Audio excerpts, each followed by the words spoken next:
Welcome. Today we're going to tackle a question that I think we all wrestle with. How do you live your best life right now without sacrificing the future you're dreaming of? It's all about finding that sweet spot, that financial balance, and we're going to break down exactly how you can do it. So, does this feel familiar? That little tug of war between splurging on a great dinner out with friends and, talking that same money away for retirement? Well, you are definitely not alone. This is pretty much the universal money dilemma. But the good news is, it's not really about choosing one or the other. It's about creating a system where you can actually do both. So, how are we going to solve this puzzle? Well, we've got a 5-step game plan. First, we'll talk about this daily balancing act. Then, we'll really get to know our money. After that, we'll create a personal roadmap. And then the fun part, putting our savings on autopilot. And finally, we'll cover how to stay flexible and focused for the long haul. Okay, let's get to the heart of it. It is so easy to get caught up in the day-to-day, right? Rent, groceries, that morning coffee. But if we don't have a conscious plan, those huge, important dreams, like buying a house or retiring without a worry, can start to feel like they're just getting further and further away. So the very first step, before we can even think about planning, is just getting real about where things are right now. This is all about building a foundation of awareness. Because, let's face it, you can't chart a course to a new destination if you don't even know where you're starting from. And that starting point? It means taking a good, hard look at your expenses, getting a really clear picture of where every single dollar is going. And remember, this isn't about judging yourself, not at all. It's just about information. It's how you start to spot patterns and find places where you can make choices that actually line up with what you want out of life. As you're doing this review, you'll probably notice two main types of expenses.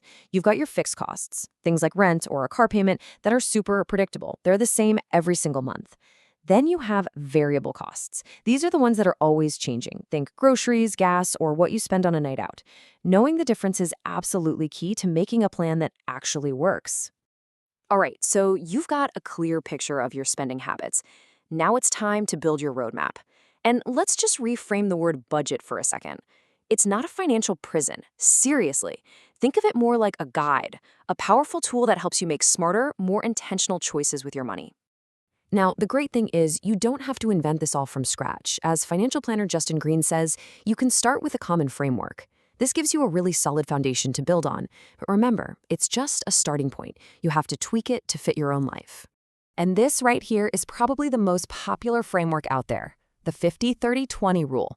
The idea is pretty simple. You take your after-tax income and put 50% towards your essential needs, 30% towards your wants, the fun stuff, and a really solid 20% goes straight to savings and paying down debt.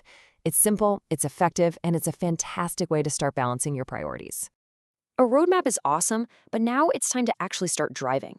So, in this next section, we're going to get into some really powerful strategies to take control and start making some real, meaningful progress toward those goals. First things first, let's talk about debt. If you have any high-interest debt, like from credit cards, that has got to be priority number one. That interest is literally working against you 24/7. And every dollar you put towards paying it off is a dollar you can't put towards your future. So tackling this stuff aggressively is one of the fastest ways to free up your own cash. I know this can feel super overwhelming, but you can break it down into a simple process. Just identify your highest interest debt first, then create a focused strategy to just hammer it down. The result? You unlock your own money for the things you actually want to be spending it on. Okay, once you're getting a handle on debt, you can really start focusing on the fun part, the future. But vague goals like, I want to save more money, they don't work. You got to be specific. How much do you need for that down payment and when do you need it by?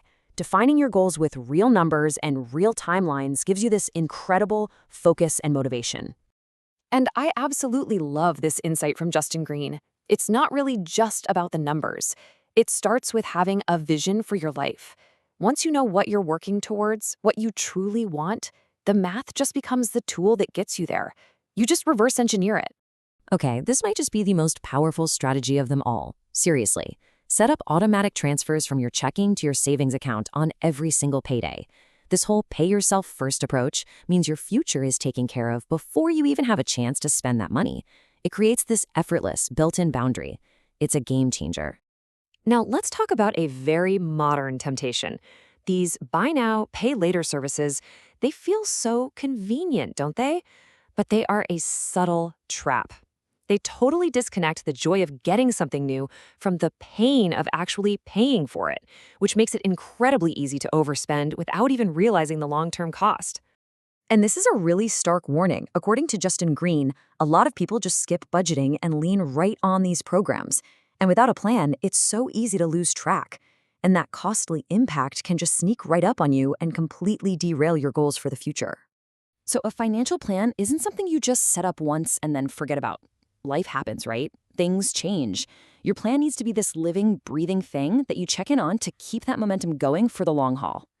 A huge part of that is your safety net. An emergency fund is what protects all your big, important goals from life's little curveballs, a surprise medical bill or a sudden car repair.